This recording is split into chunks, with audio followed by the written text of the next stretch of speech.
श्री कृष्ण गोविंद हरे मुरारी, हे नाथ नारायण वासुदेवा।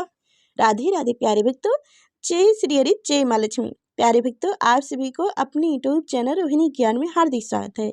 आज हम प्रस्पान करने वाले हैं पाप मोचनी एकादशी व्रत कथा 2024। पाप मोचनी एकादशी व्रत से धुल जाते हैं गंभीर पाप कर्म, मिलता है मोक्ष। सुने यह कथा। पाप मोचनी एकादशी 5 अप्रैल 2024 को है। इस उपवास को करने से ब्रह्म हत्या, स्वर्ग की चोरी, मदिरा पान, भोग विलास आदि भयंकर पाप भी नष्ट हो जाते हैं और मृत्यु के बाद व्यक्ति को स्वर्गलोक की प्राप्ति होती है। यहाँ तक कि पाप मोचनी एकादशी व्रत 85 योनि में मिले जन्म से भी छुटकारा दिलाता है। पूर्व जन्म को मोक्ष मिलता है। सुने पाप मोचनी एकादशी व्रत की कथा। इस कथा को ध्यानपूर्वक सुनेगा। और कथा सुनने से पहले आप सभी को बता दें कि हमारे चैनल पर नए हैं तो लाइक कर चैनल को सब्सक्राइब अवश्य करेगा और कमेंट में जय श्री हरि लिखना ना भूलिएगा। तो चलिए, अर्जुन ने भगवान श्री कृष्ण से कहा, हे मधु सुंदर भगवान श्री कृष्ण, आपने फागुन मास के शुक्ल पक्ष की एकादशी अर्थात अम्ल की एकादशी के बारे में विस्तार पूर्वक बतलाया। अब आप चैत माह के कृष्ण पक्ष में आने वाली एकादशी का क्या नाम है तथा इसकी विधि क्या है, कृपा करके आप मेरी बढ़ती हुई जिज्ञासा को शांत कीजिए, बताइए। तब जाके भगवान श्री कृष्ण ने कहा, हे अर्जुन, चैत मास के कृष्ण पक्ष की एकादशी को पाप मोचनी एकादशी के नाम से जाना जाता है। एक बार की बात है, पृथ्वीपति राजा मंधातन ने लोमस ऋषि से यही प्रश्न किया था जो तुमने मुझसे किया है। अंत्य जो कुछ भी ऋषि लोमस ने राजा मंधाता को बतलाया वही मैं तुमसे कह रहा हूँ। राजा मंधाता ने धर्म के राह पर चलने वाले रहस्य को ज्ञाता महर्षि लोमस से पूछे, हे ऋषि श्रेष्ठ, मानुष के पाप का मोचन किस प्रकार संभव है? कृपा करके कोई ऐसा सरल उपाय बताइए जिससे सभी को सहज ही पापों से छुटकारा मिल जाए। महर्षि लोमस ने कहे, हे नेत्रपति, चैत मास के कृष्ण पक्ष की एकादशी का नाम पाप मोचनी एकादशी है। उसको व्रत के प्रभाव से मानुष को अनेक पाप नष्ट हो जाते हैं। मैं तुम्हें इस व्रत की कथा सुनाता हूँ, ध्यानपूर्वक श्रवण करो। प्राचीन समय में चित्ररथ नामक एक वन था जिसमें अप्सराएं किन्नरों के साथ विहार किया करती थी। वहाँ सदैव वसंत का मौसम रहता था, अर्थात उस जगह सदा नाना प्रकार के पुष्प खिलते थे। कभी गंधर्व कन्याएं विहार किया करती थी, कभी देवगर देवताओं के साथ किंडा किया करते थे। उसी वन में मेधावती नाम के एक ऋषि भी तपस्या में लीन रहते थे। वो शिव भक्त थे। एक दिन मंजू घोषा नाम का एक अप्सरा ने उनको मोहित कर उनकी निकट के लाभ उठाने की चेष्टा की, इसलिए वह कुछ दूरी पर बैठी बीड़ा बजाकर मधुर स्वर में गाने लगी। उसी समय शिव भक्त महर्षि मेधावी को कामदेव भी जीतने का प्रयास करने लगे। कामदेव ने उस सुंदर अप्सरा के भुर्व का धनुष बनाया, कटाक्ष को उसकी प्रत्यंचा बनाई और उनके नेत्रों को मंजू घोषा अप्सरा का सेनापति बनाया। उसी तरह कामदेव अपने शत्रु भक्त को जीतने को तैयार हुए। उस समय महर्षि मेधावती भी युवा अवस्था में थे और काफी हष्ट-पुष्ट थे। उन्होंने योग्य पर्वती तथा दंड धारण कर रखे थे। वो दूसरे कामदेव के समान प्रतीत हो रहे थे। उस मुनि को देखकर कामदेव के वश में हुए मंजू घोषा ने धीरे धीरे मधुर वाणी से बीड़ा पर गायन शुरू किया तो महर्षि मेधावी भी मंजू घोषा के मधुर गान पर तथा उनके स्वर्ण संदर्भ पर मोहित हो गए। वह अप्सरा मेधावी मुनि को कामदेव से पीड़ित जानकर उनसे आलिंगन करने लगी। महर्षि मेधावी उनके संदर्भ पर मोहित होकर शिव रहस्य को भूल गए और काम के वशीभूत होकर उनके साथ रमण करने लगे। काम के वशीभूत होने के कारण मुनि को उस समय दिन रात का कुछ भी ज्ञात न रहा और काफी समय तक वो रमण करते रहे। तदुपरांत मंजू घोषा उस मुनि से बोली, हे ऋषिवर, अब मुझे बहुत समय हो गया है, अंत्य स्वर्ग जाने की आज्ञा दीजिए।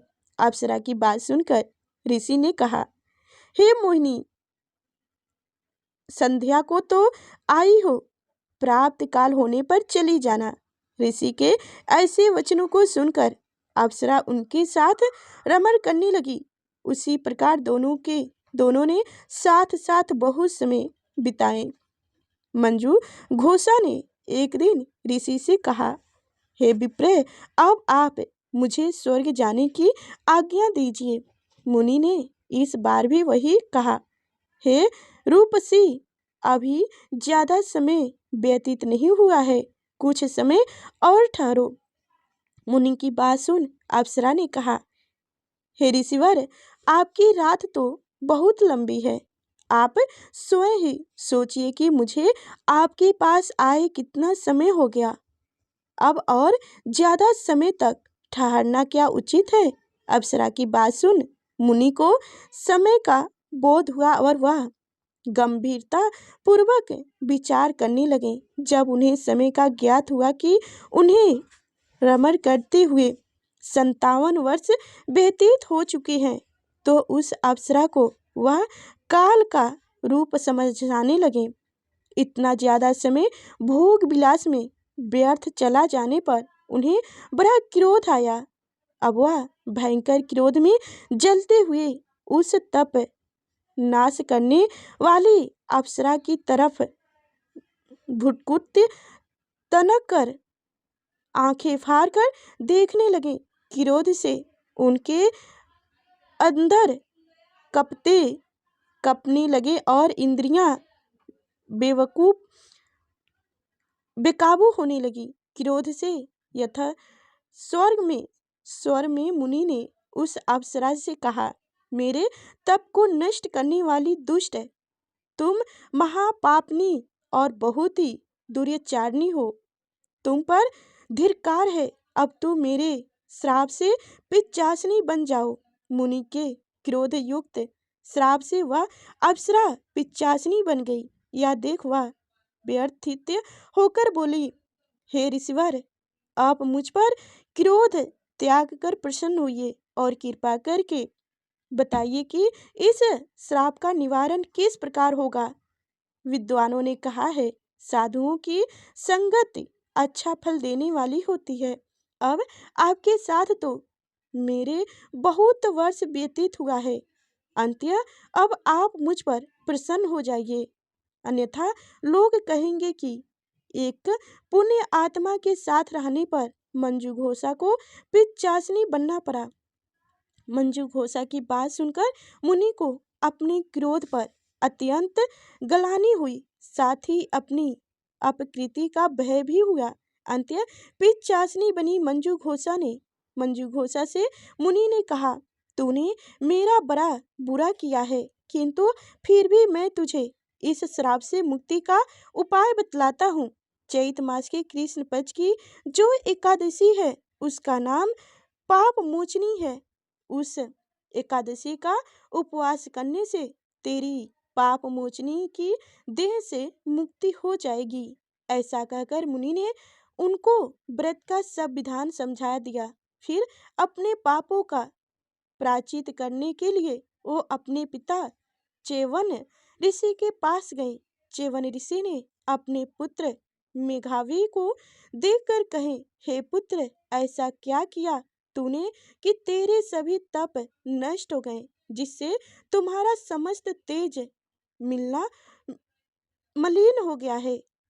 मेघावी मुनि ने लज्जा से अपना सिर झुकाकर कहा, पिताश्री, मैंने एक अप्सरा से रमण करके बहुत बड़ा पाप किया है। इसी पाप के कारण संभवत मेरा सारा तेज और मेरे तप नष्ट हो गए हैं।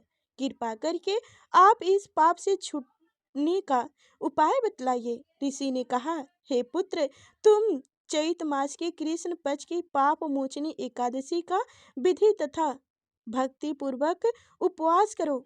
इससे तुम्हारे सभी पाप नष्ट हो जाएंगे। अपने पिता चेवन ऋषि के वचनों को सुनकर मेधावी मुनि ने पाप मोचनी एकादशी का विधि पूर्वक व्रत किया।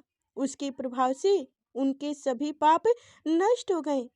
मंजू घोषा अप्सरा भी पाप मोचनी एकादशी का उपवास करने से पिचासनी की देह से छूट गई और पुण्य अपना सुंदर रूप धारण कर स्वर्गलोक चली गई।